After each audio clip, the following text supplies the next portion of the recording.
아이들마다 이해하는 속도와 방식이 다 다른데 일괄적으로 수업이 진도가 나가기 때문에 아이들은 학습 의욕이 점점 떨어지고, 강의식 수업에서는 모든 스케줄이나 모든 커리큘럼이 선생님 위주였어요. 회차로 정해지기 때문에 이번 회는 어디까지 진도 나가야 돼. 근데 중간에 질문을 하면 못 받아줘. 왜? 못 끝내거든요.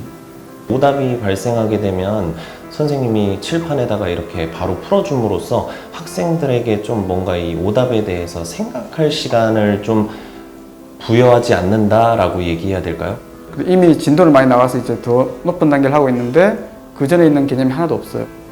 그 수업을 자기 것을 만들었는지 안 만들었는지 확인이 안 된 상태에서 수업 진도를 나가기 때문에 아이들이 당시에는 다 이해한 것 같이 생각하고 집을 돌아갔다가 다음 시간이나 뭐 한 일주일 뒤에 다시 물어보면은 다시 대답을 못하는 경우가 굉장히 많았었습니다. 사실은 하나의 개념을 공부하고 그거에 완벽하게 적응하기도 전에 또 새로운 또 정보를 이렇게 받아들여야 되는 그런 부담감에 아이들이 정신적으로 굉장히 스트레스를 많이 받아 합니다.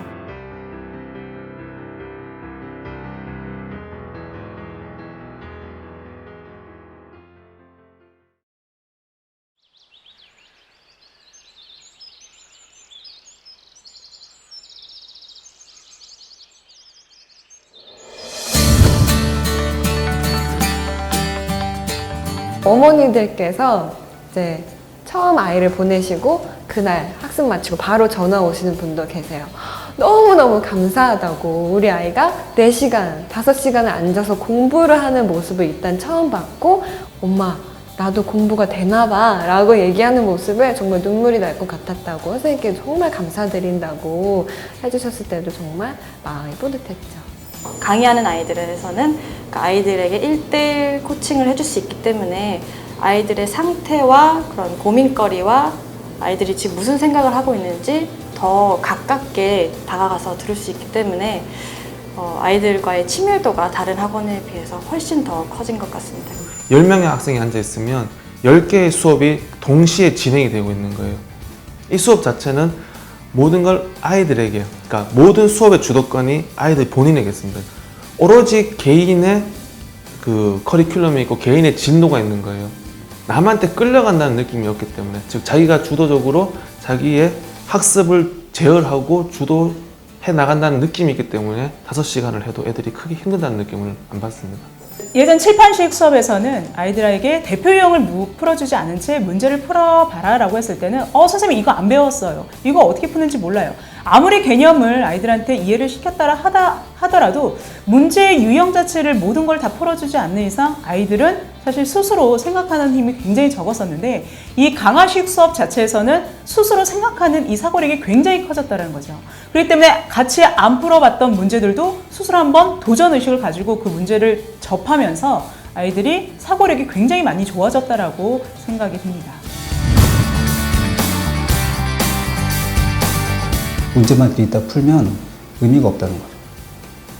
네. 개념을 알고 있는 상태에서 문제를 풀었을 때 이게 어떻게 적용되는지 연습이 트레이닝이 돼야, 수능 문제는 바꿔 얘기하면 새로 나온 문제인데, 태어나서 처음 보는 문제인데 외워서는 못 푸는 거죠. 이제 아이들이 흔히 이제 쉽게 하는 실수 중에 하나가 본인이 알고 있다라고 착각을 하는 게 있습니다. 특히 수학 부분에서는 그게 굉장히 심합니다. 애들은 그냥 한번 훑어보는 수준에서 넘어가고 바로 문제풀이 들어가 버리거든요. 모든 전범위를 다 공부했음에도 불구하고 모의고사를 풀었는데도 계속 틀리는 문제가 나와요. 그러니까 아이들이 이제 선행을 많이 하면 할수록 자신감이 떨어지죠. 왜냐하면 배운 건 많았는데 모르는 것만 쌓여가는 거예요. 잠깐 알았다가 까먹고 잠깐 알았다가 까먹고 시간 지나 보면 더 어려운 걸 하고 있는데 그게 그 전에 있던 개념들이 머릿속에 들어있어야 그것들을 이제 더 쉽게 받아들일 수가 있는데, 근데 이미 또 옛날 거는 개념들을 까먹었단 말이에요. 아이들이 이해한 상태에서 뭐 진도를 나가는데 다음 시간이나 뭐 한 일주일 뒤에 다시 물어보면은 다시 대답을 못하는 경우가 굉장히 많았었습니다. 개념을 조금 이해하는 데서 넘어가고 문제 풀기에만 급급하면은 이게 나중에 무너지게 되더라고요. 아무리 어려운 문제를 풀어도 개념에서부터 차근차근 접근을 하면은 풀 수 있는 문제가 굉장히 많습니다. 그래서 강의하는 아이들의 가장 큰 장점이 개념을 굉장히 중요시하기 때문에 이게 상위권으로 올라가고 문제가 어려워질수록 개념에서부터 접근을 하면은 이게 많은 문제가 이렇게 해결이 되는 경우가 많습니다. 설명을 하면 자기가 이제 그림을 그리는 게 되는 거죠. 그러니까 사진은 그냥 보고 받아들이는데 실제로 자기가 그림을 그려보면 뭐 바탕 그림 먼저 그려야 되고 뭐 무슨 색을 바탕을 먼저 칠해야 되고 그 다음 순서가 있잖아요. 설명을 할 때 가장 완벽하게 제가 이해했다는 걸 느낄 수가 있어요. 쓰는 설명은 자기 머릿속에 있는 걸 한번 정리를 이제 풀어내는 거고요. 말로 하려면 그 풀어낸 내용을 아예 재구성을 해서 완전 새롭게 재구성을 해야 됩니다.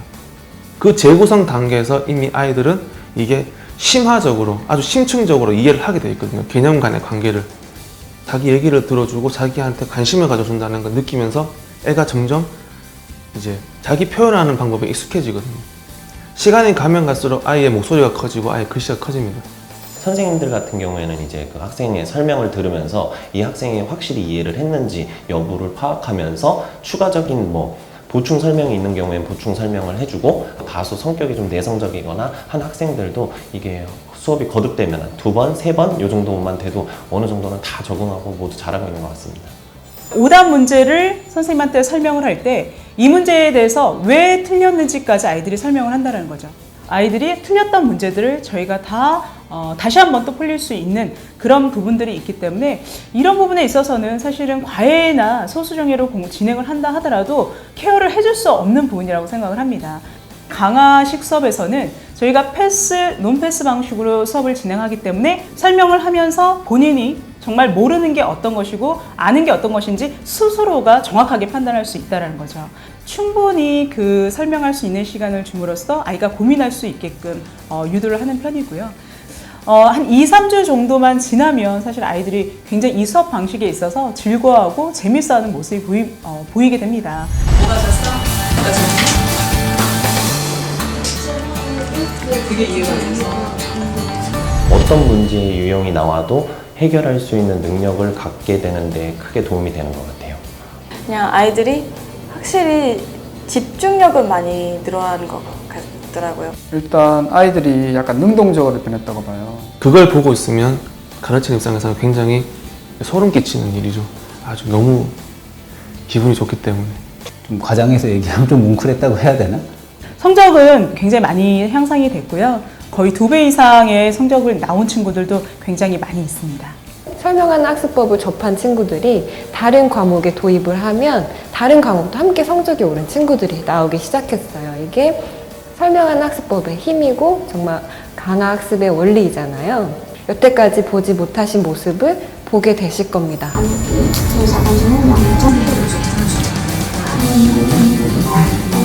이것을 같은 이유를 내듯이 안을